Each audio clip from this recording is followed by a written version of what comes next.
Have you ever, like, completely optimized every single part of your life, but you still feel, I don't know, like a stranger in your own body? Oh, absolutely. Right.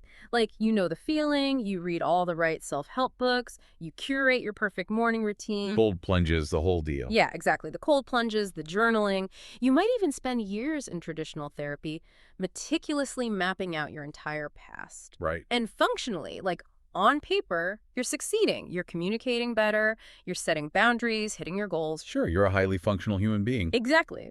But underneath all of that functional repair, there's this lingering, almost, well, unnameable sense of being fundamentally displaced. Hmm. Like you're living a life, but you aren't actually connected to the ground it's built on. Yeah, that displacement is incredibly common. So today we're doing a deep dive into a 2026 paper by Philip Lillian. It was published for the UCTE Foundation, and it's called Ontological Healing Closure Thresholds, Subject-Ground Asymmetry, and the Restoration of Coherence. It is quite a title. It is a massive title, I know. Yeah. But we're also looking at a stack of supplementary UCTE diagrams that map out the architecture of the subject, plus this highly detailed Q&A document that expands on all these concepts. And it really is a groundbreaking set of documents. It really is. Um, So our mission for this deep dive is to unpack Lillian's radical central claim here, which is that this intractable suffering you feel, it isn't biological. Right. It's not even psychological, it's ontological. Ontological. That is the hinge upon which this entire framework turns, really. Yeah, let's define that, because that word can sound intimidating. Well, when we say a problem is psychological, we're usually talking about the content of our minds, right? Our beliefs or trauma narratives. Exactly. Our emotional responses. We're talking about essentially the furniture inside the house. Okay, I like that analogy. But when Lillian says the wound is ontological, he's pointing to the foundation of the house itself. Wow. He's arguing that the suffering is rooted in the very structure of our existence. So it's not the furniture, it's the floorboards. Right. It's a structural disconnection between our daily lived sense of a separate self and the primordial ground of reality. So the paper is basically arguing that we spend our entire lives rearranging the psychological furniture. Moving the couch around. Yeah, moving the couch and wondering why the floorboards are still collapsing beneath us. That's exactly it. And that distinction completely changes how we approach everything. It really does. And the supplementary Q&A document makes it super clear that we aren't dealing in vague, like poetic metaphors here either. No, not at all. The diagrams we're looking at attempt to chart the exact anatomy of human identity formation. It's highly mechanical. Yeah, they show the precise moment when a healthy, functioning identity hardens into a literal prison, and then they map out these four distinct, almost like geological layers of reality that we have to travel through to restore coherence. We're really looking at the literal physics of selfhood here. The physics of selfhood, I love that. So to understand this and eventually get to this ontological wound, where do we start? Well, we have to start with how we process reality day to day. Lillian begins the paper by dismantling this massive misconception that kind of dominates modern wellness circles. And spiritual circles, too. Oh, heavily. Because before we can melt the prison, we have to understand what the prison actually is. And what it isn't. Exactly. The foundational premise of Lillian's architecture is a defense of something that usually gets totally vilified. The observer. The observer. Which is wild, because if you spend any time reading modern interpretations of Eastern philosophy, or really any contemporary spiritual framework, you are just bombarded with this directive. To kill the ego. Yes, kill the ego, or, transcend the self. The prevailing narrative is always that the part of you that observes the world, the mechanism that draws a line between me and not me, is the root of all human pathology. Right. It's framed as this evolutionary mistake that we need to basically meditate our way out of. But Lillian completely rejects that, right? He categorically rejects it. Eh. The paper states unequivocally that the observer is not the wound. Which is such a counterintuitive claim for anyone steeped in those traditions. It is, but it's structurally necessary for his whole argument. Yeah. Lillian defines the observer not as a pathological mistake, but as a completely healthy, biologically and ontologically he calls it a partial closure function. Okay, wait. Partial closure function. We should definitely break that down, because it sounds like a term from, I don't know, mechanical engineering. It really does. What does partial closure actually mean for the person listening to this right now? Think about the basic requirements for finite life to exist at all. Okay.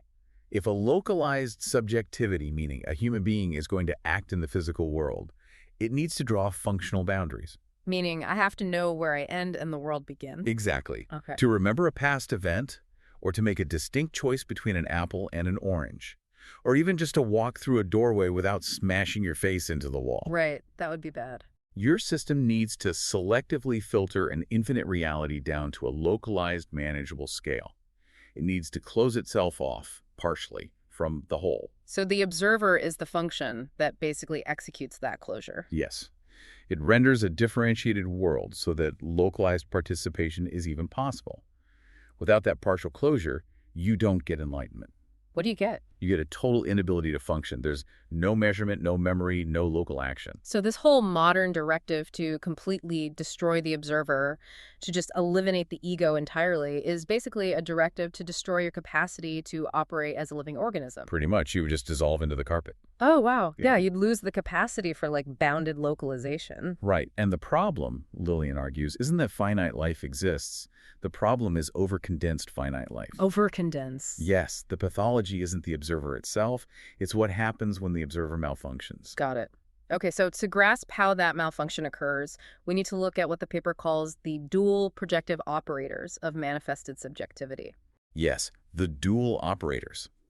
This is where those visual diagrams accompanying the paper become absolutely vital. They really do. Because they show that human subjectivity doesn't just, like, passively receive reality. No, it's not a blank screen waiting for a movie to play. Right. Instead, subjectivity actively projects or renders reality through two distinct primary modes. Exactly. And the first of these modes is the observer operator, which is abbreviated in the text as OOO. And the diagrams visually represent this operator as a blue eye, right? Yes, a blue eye.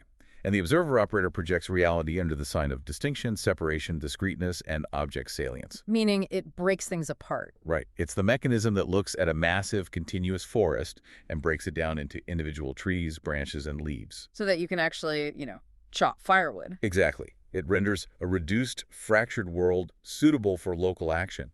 It creates parts. Parts, boundaries, and finite objects. But obviously, a human being cannot survive on parts alone. No. The observer operator is only half of the structural equation. Right.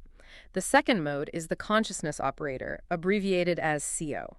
And in the UCTE diagrams, this one is visually represented as a green heart. A green heart. So while the blue eye, the observer operator, projects separation and distinction.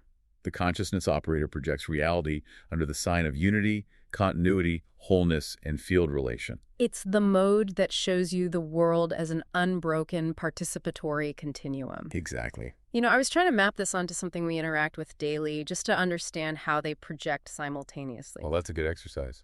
What did you come up with? Well, I was initially thinking about camera lenses, like a macro lens versus a wide-angle lens, but that doesn't quite work because a camera just receives light. Right. It doesn't actively construct the environment. True. It's too passive of an analogy. Yeah, so it actually feels closer to how a video game engine works. Oh, let's follow that. How does a game engine capture the dual operators? So if you look at the architecture of a video game, the environment isn't just there. It's actively being rendered frame by different processing systems working together. Right. The observer operator is like the system that renders the collision boxes and the physics wireframes. The boundary. Yeah, it defines the hard boundaries, where the character's hand stops and the wall begins, where an object can be picked up, where the enemies are localized. And you absolutely need those hard distinctions, or the game is unplayable. Totally unplayable. The character would just fall straight through the floor. Right. But then the consciousness operator is like the system that renders the global illumination. The ambient light. Yes, the ambient light, the atmosphere that touches every single object in the scene simultaneously and blends them into one cohesive environment. That is a perfect analogy. Great. You need the collision boxes to interact with specific items, but you need the global illumination to feel like you're standing in a living, unified world. That maps beautifully onto Lillian's framework. It perfectly illustrates what he calls the central synthesis law. The central synthesis law. Yes, the law states that manifest reality is operator-shaped, and psychological and ontological health requires a living proportion between those two rendering systems. A living proportion. So a healthy life demands both operators functioning in tandem? Exactly.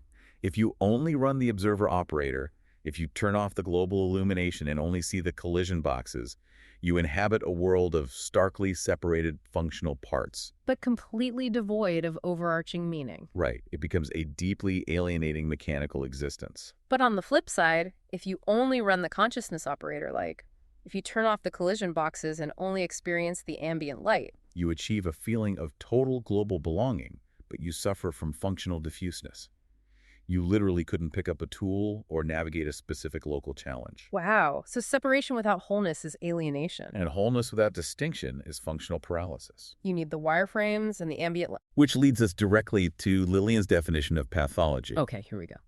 Ontological pathology occurs when the observer projection, the wireframe rendering, is absolutized. Absolutized. Yeah, while the consciousness projection, the ambient light, is entirely occluded, turned off. The disease happens when we mistake the reduced, rendered collision boxes for the totality of reality itself. We forget the light even exists. We get so focused on the functional boundaries that we believe the boundaries are all there is. Exactly. But this raises a massive question for me, I'm sure for the listener too. Go for it. If the observer isn't inherently pathological, and if drawing boundaries is biologically necessary for life, how does the system break down? That is the core question. Like, what happens in the human architecture to cause us to shut off the global illumination? We need to bridge this gap between healthy partial closure and deep ontological suffering. Well, Lillian introduces a very specific mechanical term for this breakdown. He calls it the threshold crossing. Threshold crossing. This is the precise juncture where the healthy, flexible, partial closure hardens into rigid object identification. Okay. The living, permeable boundary of the self literally calcifies into an impenetrable wall. The paper describes this process as subjective crystallization. Subjective crystallization, that is such a heavy phrase. It is, and the paper leans heavily on this concept. It challenges a lot of our fundamental assumptions about identity. I really want to look at this from the perspective of the listener, because Lillian suggests that being fiercely attached to a career title, or even building an entire identity around a specific trauma or lived experience, is a manifestation of this crystallization. It is. But how does identifying with the very real things that happen to us or the lives we've meticulously built, how does that become a structural pathology? To answer that, we have to look at what a subject actually is in its natural state. According to the UCTE framework, subjectivity before it crystallizes is a fluid living center of coherence. Fluid and living. Yes. Yeah. It's an open capacity for relation. It's a vantage point that interacts with the world, but is not defined by any single thing within the world. Okay, I'm with you.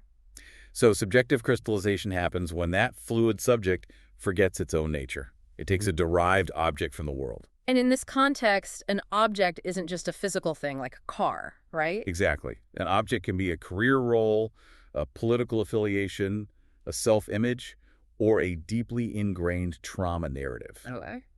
The fluid subject latches onto one of these derived objects and mistakenly claims, this is the actual site of my selfhood. This is what I am. Oh, wow. So the subject reduces itself to an object. Yes. The capacity for experience collapses into the content of the experience. It treats itself as just another thing among things. Precisely. And the Q&A document details the phenomenological marks of this crystallized state, and they are incredibly recognizable. I bet. What do they look like? When an individual crosses that threshold and crystallizes, you see a sudden extreme rigidity of self-concept. Like they can't handle any challenge to who they think they are. Right. There's a compulsive, exhausting need for identity maintenance.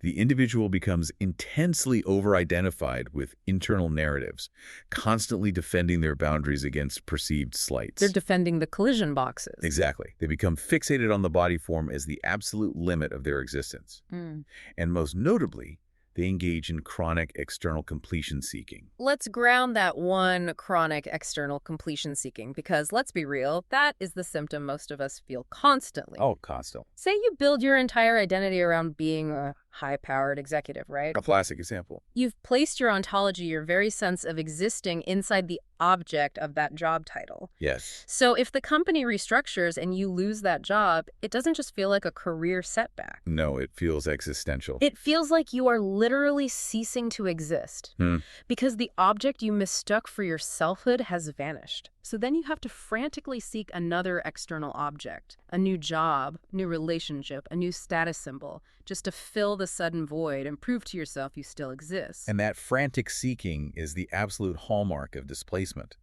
The crystallized subject no longer merely relates to external objects or roles, it seeks its very completion through them. It becomes captured within the boundaries of its own reductions. Lillian argues powerfully here that the pervasive disease of modern selfhood is not that we have too much ego or too much subjectivity. It's the opposite. It's the exact opposite. The disease is diminished subjectivity. It's the tragic collapse of living, breathing selfhood into dead, rigid object complexes. The visual progression of this in the supplementary diagrams is honestly haunting. It really paints a picture. It does. They show a three-step sequence. Step 1 depicts healthy partial closure.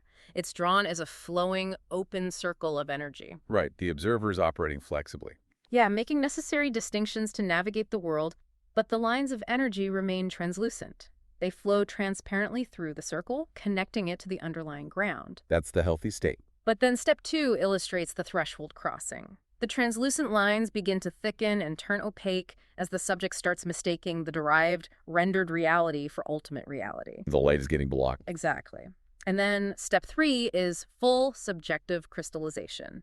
That flowing open circle snaps into a rigid, heavy diamond, or like a stone ring that has fractured and locked into a fixed position. The energy no longer flows through it at all. No, it just bounces off the hard edges. The self literally becomes a prison built from its own functional reductions. A prison of its own reductions is the exact phrasing Lillian uses.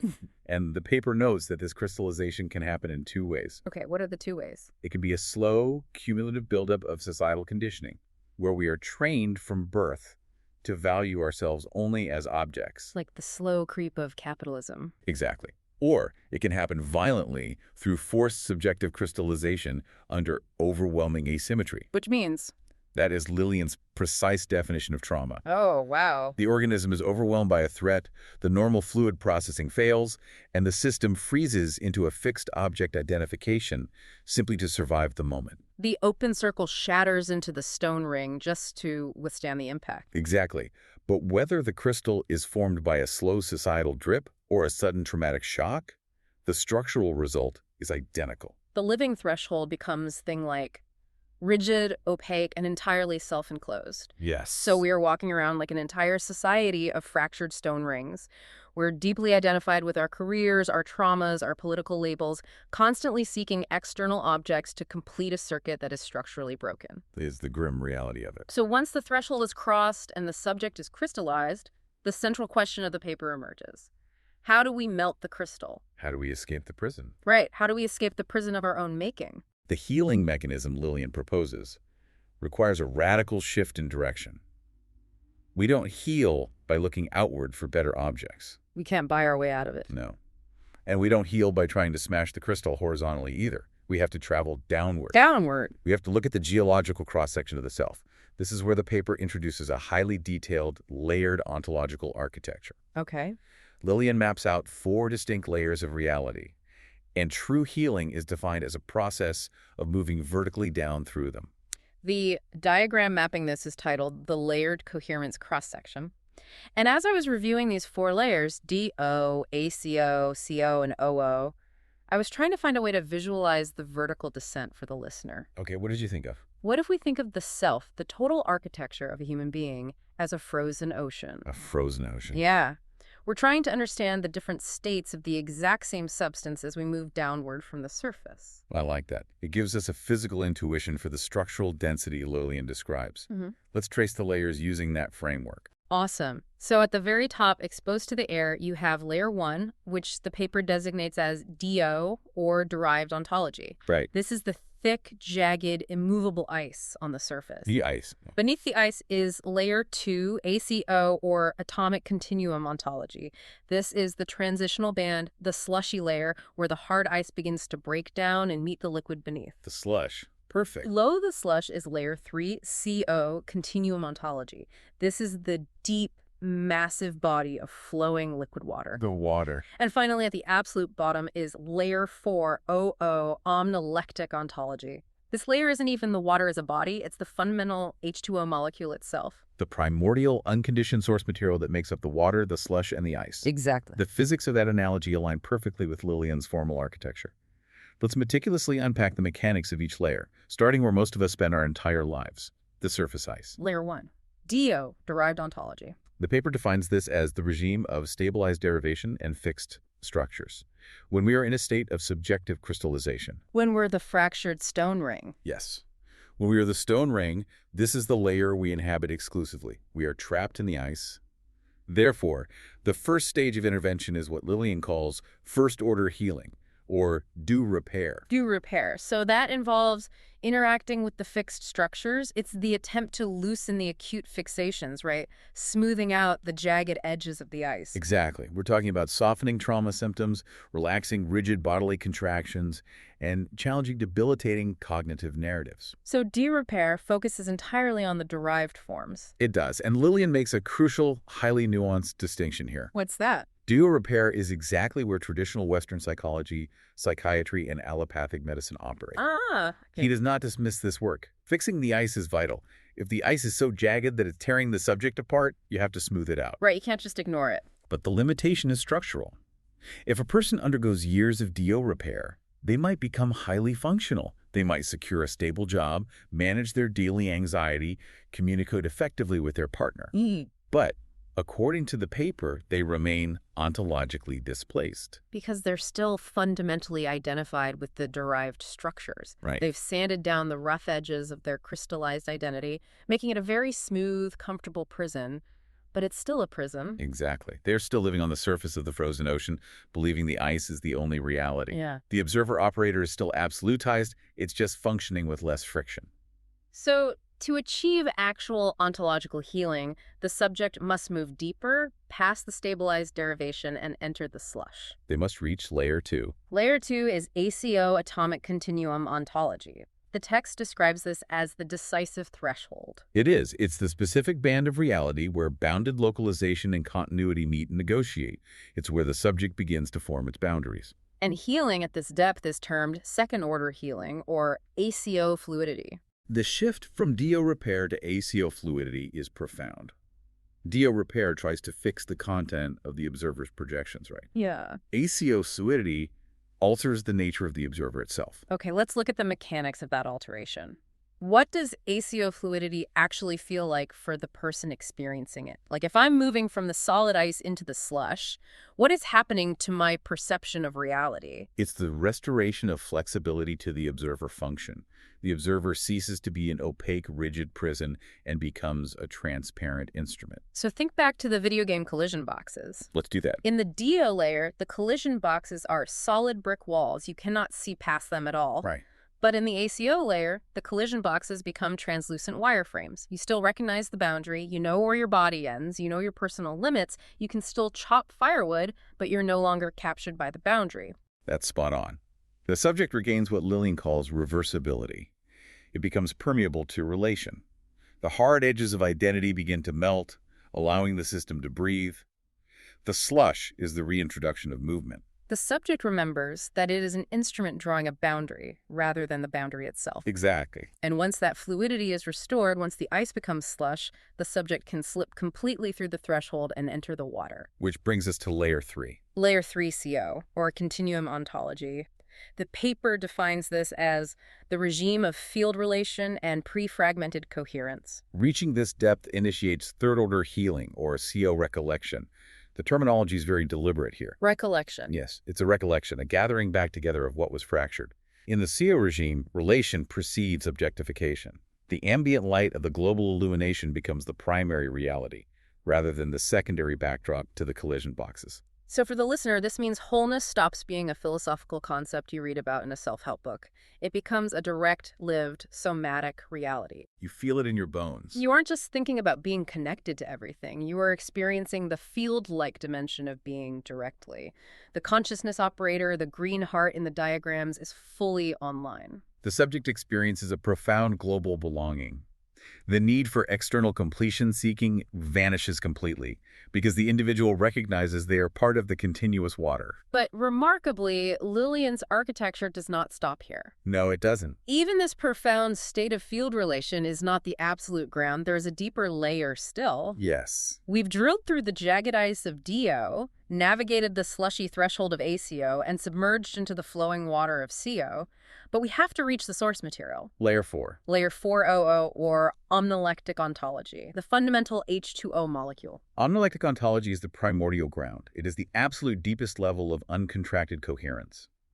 And the critical conceptual leap Lillian makes here, and this is heavily emphasized in the Q&A document, is that OO exists entirely prior to the split between the observer operator and the consciousness operator. Wait, prior to the split? Yes, it exists prior to the duality of separation and wholeness entirely. It exists prior to the duality. Man, this is where language gets difficult, but it's essential to grasp. Lillian isn't just saying everything is one. No, he's saying the ground of reality is deeper than the concept of oneness. Deeper than oneness. That is, wow. That's the exact nuance. In layer 3, the CO layer, you experience unity as opposed to separation. You feel one instead of many. Right. But any concept of unity inherently implies a contrast with separation. Layer 4, the OO ground, is not a unitive state opposed to a separated state. It is the primordial, unconditioned source from which both the projection of unity and the projection of separation eventually arise. So healing at this ultimate depth is fourth-order healing or O resting? O resting. It is the total release of all fixed identification, whether identified with a separate body or identified with a universal field, into the unnameable ground. The diagrams show this vertical descent clearly, but the Q&A text makes a point that we have to highlight. Healing is a vertical movement downward, yes, but it is not a destructive movement. Not at all. You do not abandon the top layers. You don't take a flamethrower to the ice and evaporate the ocean just to reach the H2O molecule. Right. The architecture demands integration, not annihilation. The fundamental law of Lillian's entire theory, the core thesis of the paper, is summarized in a single sentence. Healing increases as derived asymmetry regains transparency to ontological ground. Derived asymmetry regains transparency to ontological ground. Yes. We need to translate the mechanics of that law into plain language. What does derived asymmetry mean, and how does it become transparent? Let's break down the physics of it. Derived asymmetry refers to the basic structure of the DO layer. The ice layer. The ice. It's asymmetrical because there is a subject looking at an object. There's a separation between me and the world. It's derived because this separation is a secondary rendering pulled from the primary source. Okay, that makes sense. In a crystallized state, that asymmetrical rendering is opaque.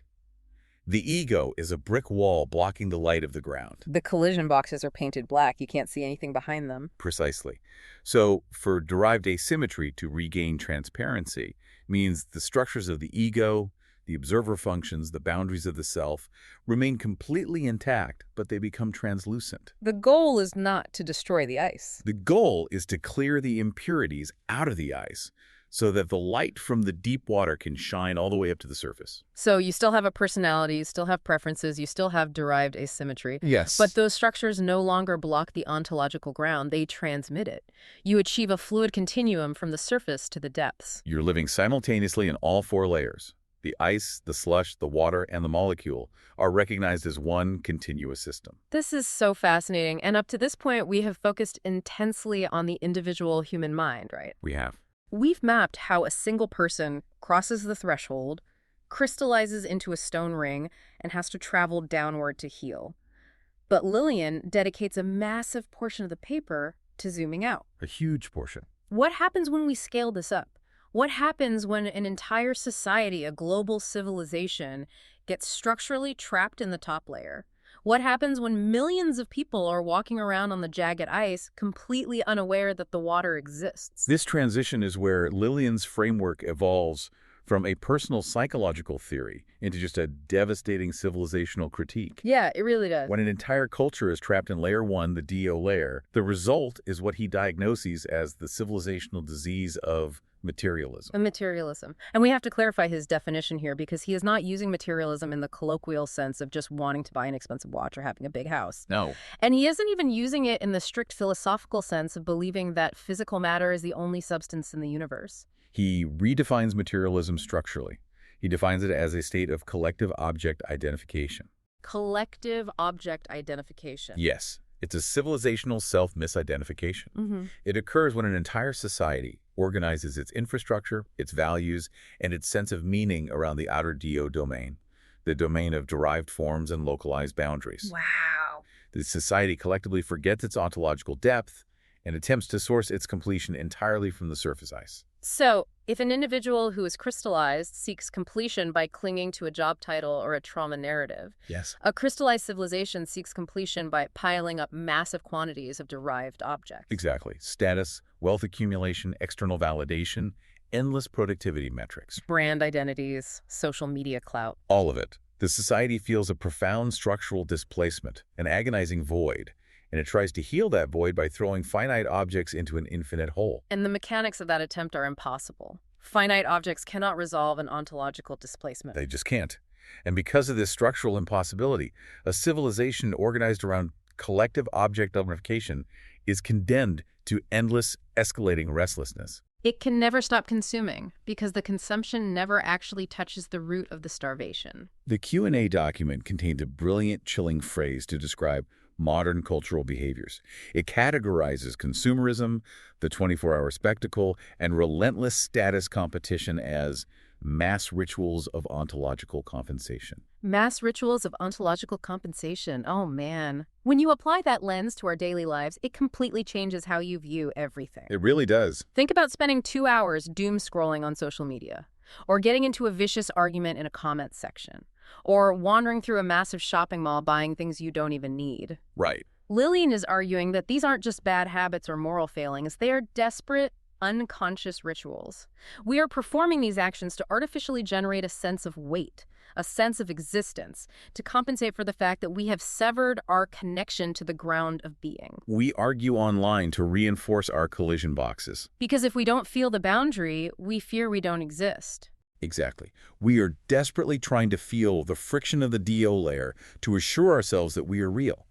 We are using the accumulation of objects and the rigidity of opinions as a literal coping mechanism for a structural void. It is a frantic attempt to simulate coherence. Yes. So, if collective object identification and endless compensation rituals are the symptoms of this civilizational disease, what does the civilizational cure look like? Right. How do we get out? How does a society, or even an individual embedded in that society, break the spell? The paper outlines the upward trajectory of feeling by contrasting 2 different higher states of realization: awakening and ground realization. Let's break those down carefully because they represent entirely different depths of the ocean. Okay, let's do it. They correspond directly to the layers we mapped earlier. Awakening, within Lillian's specific framework, is defined as the shift from object identification to consciousness identification. It's the movement from layer 1, DO, into layer 3, CO. So, to use our analogy, it's the moment the subject realizes that the macro lens, the observer operator, is not the only way to view the world, and they switch to the wide-angle lens. Yes. An individual or a subculture undergoing awakening recognizes that structural completion cannot ever be found in external objects, wealth, or status. They see through the mass rituals of compensation. They wake up to the illusion. Exactly. Of- And consequently, they withdraw their identity from those derived DO forms. Instead, they begin to place their identity in awareness, presence, and interiority. They begin to identify with the global illumination, the field-like dimension of being. Which sounds like the ultimate goal, honestly. If you read most contemporary spiritual literature, shifting your identity from the frantic ego into calm, witnessing awareness is framed as the ultimate finish line. It sounds incredibly liberative. And it is liberative relative to the sheer exhaustion of materialism. To move from the jagged ice into the flowing water is a profound relief. However, Lillian's architecture insists that awakening remains penultimate.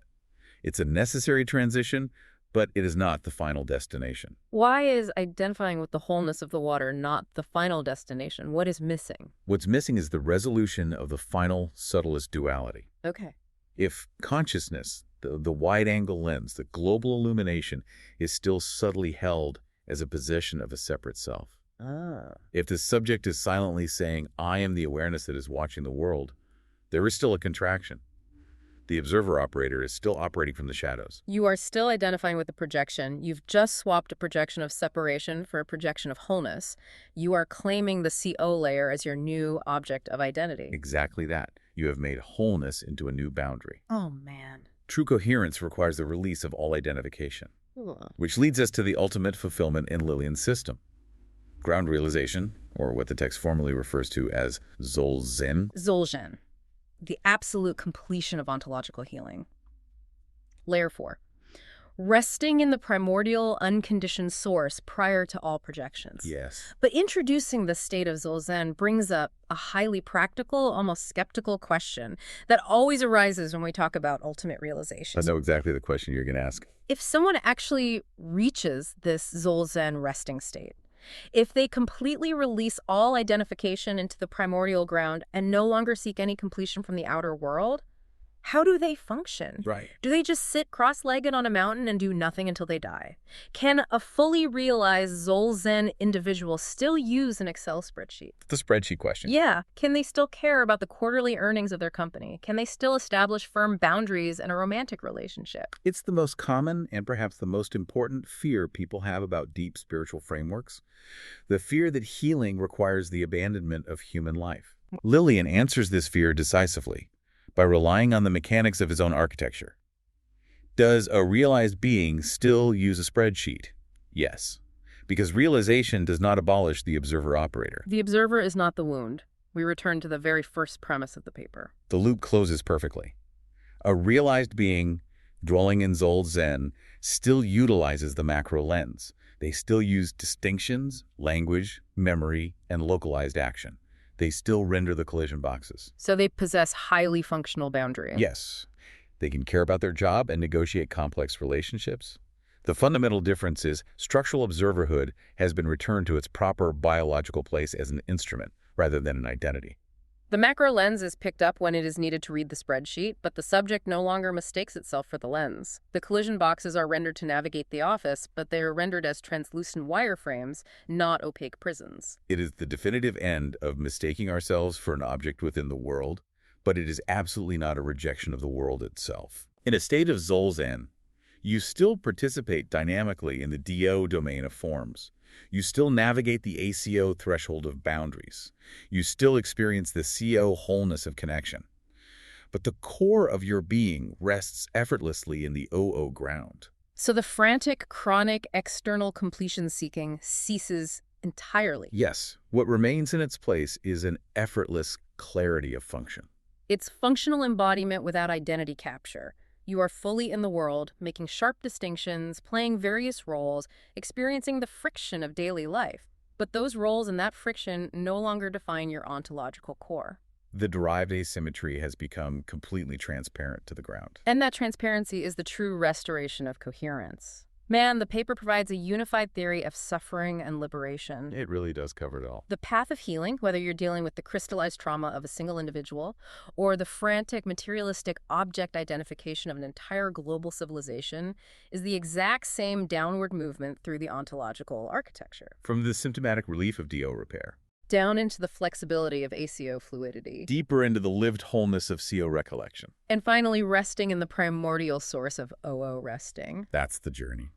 So let's step back and distill the massive territory we have covered in this deep dive. We started with that universally relatable feeling of optimizing your life, doing everything functionally right, but still feeling a haunting sense of displacement. Right. And through Lillian's architecture, we have traced the literal physics of that disconnection. We explored how the healthy observer, our necessary macro lens for navigating finite life, can cross a threshold and crystallize, trapping us in a rigid identity built from our own functional reductions. The stone ring. We mapped the frozen ocean of the self, the jagged ice of derived structures, the melting slush of the threshold, the deep flowing water of continuity, and the primordial H2O molecule at the base of it all. The entire cross-section. And most importantly, we've seen the mechanics of true healing. It isn't about destroying the ego, abandoning the physical world, or meditating your way into a featureless void. No, it returns entirely to the central law. Right. Healing increases as derived asymmetry regains transparency to ontological ground. You do not have to destroy your capacity for distinction. You simply have to clear the opacity from your boundaries. You restore their fluidity so the light of the ground can shine through the structures of your life. Exactly. True healing is not just about behavioral repair.